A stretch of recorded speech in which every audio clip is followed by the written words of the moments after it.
তোমরা সবাই ভাবছো তো আমরা সবাই মিলে রেডি হয়ে দরজা টরজা দিয়ে একদম কোথায় বেরিয়ে পড়েছি।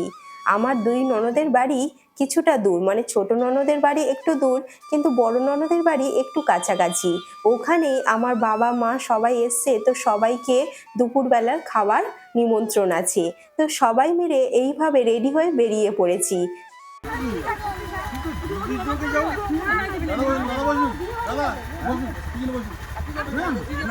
চলে আসুন।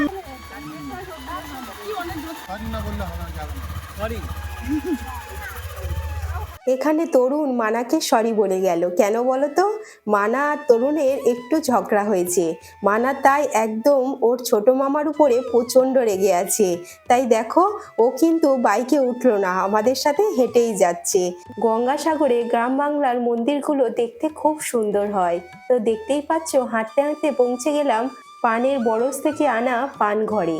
এই পান কিন্তু আমাদের জন্য নয়, শীত প্রধান দেশে। আগের ব্লগে তোমাদের সাথে শেয়ার করেছিলাম, শীত প্রধান দেশের মানুষগুলো এই পান খেয়ে থাকে। এই পান প্রচণ্ড এক্সপেন্সিভ, এক একটা পান 40 টাকা বিক্রি হয়। এই সব পানগুলো মিলে প্রায় 4-5 লাখ টাকার পান আছে। পানগুলো দেখতে যতটা সুন্দর আর সাইজে কিন্তু খুবই বড়। এই পান কিন্তু তোমরা সচরাচর দেখতে পাবে না, এগুলো বাইরে চলে যায়। তারপরে আমরা সবাই মিলে আস্তে আস্তে হাঁটতে হাঁটতে চলে গেলাম দিদির বাড়ির কাছেই। আর যাওয়ার আগেই দেখলাম একটা তেঁতুল গাছ, আর তেঁতুল গাছ দেখলেই টেম্পটেরিং লাগে। দেখতেই পাচ্ছ কতটা লোভনীয়, প্রচুর তেঁতুল হয়েছে। আর পান দেখালাম, আর পানের বরজ দেখাবো না? দেখো কি বিশাল বড় পান বরজ। তো চলো হাঁটতে হাঁটতে আরেকটু এগিয়ে যাই। দিদির বাড়ি যেতে এই কাঠের পোলটা পড়ে, ওখান দিয়ে একটু হেঁটে চলে এলাম দিদির বাড়িতে। বড়দির বাড়িতে এসেই দেখছি বাবা আগে থেকেই বসে আছে, আর আমি তো একটু স্টাইল করতেই ব্যস্ত।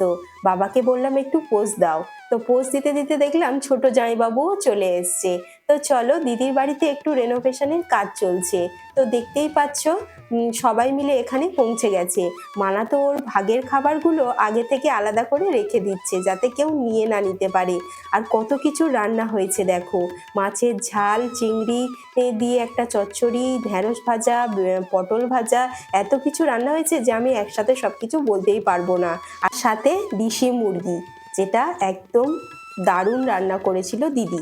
দিদি খুব সুন্দর রান্না করে। তো সবাই মিলে মজা করে এইভাবেই আজকের দিনটা কাটালাম।